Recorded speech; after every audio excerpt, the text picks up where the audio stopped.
Hello ನನ್ನ ಕುಟುಂಬದವರೇ, ನಾನು ನಿಮ್ಮ ಮನೆ ಮಗಳು ಪುಷ್ಪ. ನನ್ನ ಮಗಳು ಎಂಗೇಜ್ಮೆಂಟ್ ಆಯಿತು, ಎಲ್ಲರಿಗೂ ಗೊತ್ತಿರೋ ವಿಷಯನೇ. ಸೊ ಎಂಗೇಜ್ಮೆಂಟ್ಗೆ ಹುಡುಗ ಬಂದರು ಚೌಟ್ರಿಗೆ. ಸೊ ಹುಡುಗನ ವೆಲ್ಕಮ್ ಮಾಡಿಕೊಂಡೆ. ಸೊ ನಾನಿನ್ನೂ ಮೇಕಪ್ ಆಗಿರಲಿಲ್ಲ. ಸೊ ನನ್ನ ಒಂದು ಮೇಕಪ್ ನಡೀತಾ ಇದೆ, ನೋಡ್ಬೋದು ನೀವೆಲ್ಲ. ಸೊ ನನ್ನ ಮೇಕಪ್ ಆಗಿದ ತಕ್ಷಣ ನನ್ನ ಮಗಳು ಆಲ್ರೆಡಿ ನನ್ನ ಮೇಕಪ್ ಆಗೋಕ್ಕಿಂತ ಮುಂಚೆನೇ ನನ್ನ ಮಗಳದ್ದು ಮೇಕಪ್ ಶುರುವಾಗಿತ್ತು. ಅದು ತುಂಬಾ ಟೈಮ್ ತೊಗೊಂತು ನನ್ನ ಮಗಳು ಮೇಕಪ್ಗೆ. ನೋಡಿ ಎಷ್ಟು ಚಂದವಾಗಿ ರೆಡಿಯಾಗಿದ್ಲು, ನೋಡಿ ಎಷ್ಟು ಚೆನ್ನಾಗಿ ಕಾಣಿಸ್ತಾ ಇದ್ದಾಳೆ ಅವಳು. ಮುದ್ದಾಗಳೆ ಡಾಲ್ ಥರ ಇಲ್ವಾ. ಕೊನೆಗೂ ಗಂಡು ಹೆಣ್ಣು ಇಬ್ಬರು ರೆಡಿಯಾಗಿ ಸ್ಟೇಜ್ ಮೇಲೆ ಬಂದವು. ನನ್ನ ಬೀಗರು ಇವರು. ಸೊ ಬೀಗರು ಬಂದು ನಮ್ಮ ಏನೊಂದು ಲಗ್ನ ಪತ್ರಿಕೆ ಬರ್ತಿದ್ದೆ ಅದನ್ನು ಒಂದು ತಟ್ಟೆಲಿಟ್ಟು ನಮ್ಮ ಒಂದು ಎಂಗೇಜ್ಮೆಂಟ್ ಟೈಮಲ್ಲಿ ಅದನ್ನು ಬದಲಾಯಿಸ್ತಾರೆ. ಸೊ ನಾವು ಬೀಗರು ತಟ್ಟೆ ಚೇಂಜ್ ಮಾಡಿಕೊಂಡ್ವು. ಸೊ ನಾನು ನಮ್ಮ ಯಜಮಾನ್ರು ಇಬ್ಬರು ಒಂದು ಶಿಲ್ಪಿ ತೆಗೆಸ್ಕೊಳ್ಳೋಣ ಅಂತ ನೋಡ್ರಿ ಎಷ್ಟು ಚೆನ್ನಾಗಿ ಹಾರ ಹಾಕ್ಕೊಂಡ್ವು. ಯಜಮಾನ್ರು ಕೈ ಮೇಲೆ ಕೈ ಹಾಕ್ಕೊಂಡು ಹಾರ ಹಿಡಿಸ್ಕೊಂಡು ಆ ಫೋಟೋ ಹಿಡಿಸ್ಕೊಂಡಿದ್ದು. ಸೊ ಕೊನೆಗೆ ಎಂಗೇಜ್ಮೆಂಟ್ ಟೈಮ್ ಅಂತು. ಎಂಗೇಜ್ಮೆಂಟ್ ಅಂತೂ ಸಖತ್ತಾಗಾಯಿತು ನೋಡ್ರಿ. ಹೆಣ್ಣು ಗಂಡು ಇಬ್ಬರು ಹಾರ ಬದಲಾಯಿಸ್ಕೊಂಡ್ರು. ಅವರೊಂದು ಮುದ್ದಾ ಜೋಡಿಗಂತೂ ಎಲ್ಲ ವಿಸಿಲ್ ಹೊಡೆದಿದ್ದು ಆ ಒಂದು ರಿಂಗ್ ಹಾಕ್ಬೇಕಾರೆ. ಸೊ ಹಾಗೆ ಒಂದು ಎಂಗೇಜ್ಮೆಂಟಲ್ಲಿ ಒಂದು ಕೇಕ್ ಕಟ್ಟಿಂಗ್ ಕೂಡ ಆಯಿತು. ಕೇಕ್ ಕಟ್ಟಿಂಗ್ ಮಧ್ಯೆ ಒಂದು ಬ್ಯೂಟಿಫುಲ್ಲಾಗಿ ಒಂದು ಸಾಂಗ್ ಇತ್ತು, ಅದ್ರ ಕೂಡ ಡ್ಯಾನ್ಸ್ ಕೂಡ ಮಾಡಿದ್ರು.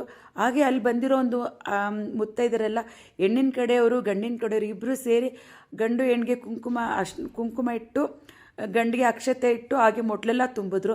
ಹಾಗೆ ಇದು ನನ್ನ ಫ್ಯಾಮಿಲಿ ಪಿಕ್. ನನ್ನ ಮಧ್ಯಾಹ್ನವೇ ನನ್ನ ಮಗ. ಮತ್ತು ಇದು ಬಂದು ನನ್ನ ಒಂದು ಜೇನುಗೂಡು ಕುಟುಂಬ ಅಂತಲೇ ಹೇಳ್ಬೋದು. ಸೊ ನನ್ನ ಒಂದು ಟೋಟಲಿ ಜೇನುಗೂಡು ಕುಟುಂಬ ಇದು. ನನ್ನ ಒಂದು ಓನ್ ಫ್ಯಾಮಿಲಿ ಇವರೆಲ್ಲ. ಸೊ ನನ್ನ ಚಿಕ್ಕಪ್ಪ ಚಿಕ್ಕಮ್ಮ ತಂಗಿ ಎಲ್ಲ ಇದ್ದಾರೆ. ಹಾಗೆ ಬಂದು ಅಶ್ವಥ್ ನಾರಾಯಣ್ ಸರ್ ಕೂಡ ಬಂದಿದ್ದರು ನನ್ನ ಮಗಳು ಎಂಗೇಜ್ಮೆಂಟಲ್ಲಿ ವಿಶ್ ಮಾಡೋದಕ್ಕೆ. ಸೊ ಇವರೆಲ್ಲ ಬಂದು BJP ಲೀಡರ್ಸು. ಸೊ ಎಲ್ಲ ಬಂದು ವಿಶ್ ಮಾಡಿದ್ರು. ಟೋಟಲಿ ಕೂತ್ಕೊಂಡು ಎಲ್ಲ ನಮ್ಮ ಒಂದು ಬ್ಯೂಟಿಫುಲ್ ಫ್ಯಾಮಿಲಿ ಎಲ್ಲರಿಗೂ ಬಂದು thank you all the best ಹೇಳಿದ್ರು. ಹಾಗೆ ನೋಡ್ಬೋದು ಎಷ್ಟು ಜನ ಬಂದಿದ್ದಾರೆ ಅಂತ. ಹಾಗೆ ನನ್ನ ಮಗಳು ನಮ್ಮ ಹಳ್ಳಿಗೆ ಸರ್ಪ್ರೈಸ್ ಕೊಡಬೇಕು ಅಂದ್ಬಿಟ್ಟು ಹ್ಯಾಂಡ್ ಮೋಲ್ಡಿಂಗ್ ಕೂಡ ಮಾಡಿಸಿದ್ಲು. ಅದು ತುಂಬ ಚೆನ್ನಾಗಿ ಬಂತು. ಹಾಗೆ ನಮ್ಮ ಅಳಿಯ ಏನು ಮಾಡಿದ್ರು, ರಾಮಾಚಾರಿ ಥರ ನಾನು ಪ್ರಪೋಸ್ ಮಾಡಬೇಕು ಇವತ್ತು ನನ್ನ ಹುಡುಗಿಗೆ ಅಂದ್ಕೊಂಡು ಸೇಮ್ ಮಿಸ್ಟರ್ ರಾಮಾಚಾರಿ ಥರನೇ ರೆಡಿ ಆಗಿಬಿಡೋದ ನಮ್ಮ ಅಳಿಯ. ನಾನು ಹಿಂಗೆ ಬರ್ತವ್ರೆ ಅಂತ ನನಗೆ ಆಶ್ಚರ್ಯ ಆಗೋಯ್ತು. ಸೊ ಬಂದು ನನ್ನ ಮಗಳು ಪ್ರಪೋಸ್ ಮಾಡಿದ್ರು. ಆಮೇಲೆಲ್ಲ ಆದಮೇಲೆ ನಾವು ಒಂದು ರೀಲ್ಸ್ ಮಾಡ್ಕೊಳ್ಳೋಣ ಅಂದ್ಕೊಂಡು ನಾನು ನಮ್ಮ ಯಜಮಾನ್ರು ಅಳಿಯ ಮಗ ಎಲ್ಲ ಕೂತ್ಕೊಂಡು ಸೊ ಜೇನುಗೂಡು ನಾವೆಲ್ಲ ಅಂತ ಒಂದು ಸಾಂಗು ಮಾಡ್ಕೊತಾ ಇದ್ವು. ತುಂಬಾ ಚೆನ್ನಾಗಿ ಬಂತು ಆ ವೀಡಿಯೋಸು.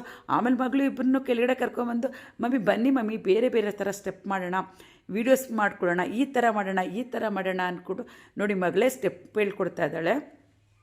ಸೊ ಸ್ಟೆಪ್ ಮಾಡ್ತಾ ಯಜಮಾನ್ರಿಗೆ ಅದು ಎಲ್ಲಿತ್ತೋ ಗೊತ್ತಿಲ್ಲ ರೀ, ಕ್ರೇಜು ಸಿಕ್ಕಾಪಟ್ಟೆ ಡ್ಯಾನ್ಸ್ ಮಾಡಿದ್ವಿ. ಯಜಮಾನ್ರಿಗೆ ಸಿಕ್ಕಾಪಟ್ಟೆ ಕ್ರೇಜ್, ನೀವೇ ನೋಡಿರ್ತೀರ. ನೋಡಿ ಎಷ್ಟು ಚೆನ್ನಾಗಿ ಯಜಮಾನ್ರು ಎಂಜಾಯ್ ಮಾಡ್ತಾ ಇದ್ದಾರೆ. ಸೊ ಹಾಗೆ ತುಂಬ ಚೆನ್ನಾಗಿ ಡ್ಯಾನ್ಸ್ ಮಾಡ್ತಾ ಇದ್ದಾರೆ. ಆಮೇಲೆ ಮಗಳು ಸುಮ್ಮನೆ ಇರ್ಲಾರ್ದ ಡ್ಯಾಡಿಗೆ ಮುತ್ತು ಕೊಡು ಅಂತ ಹೇಳದ.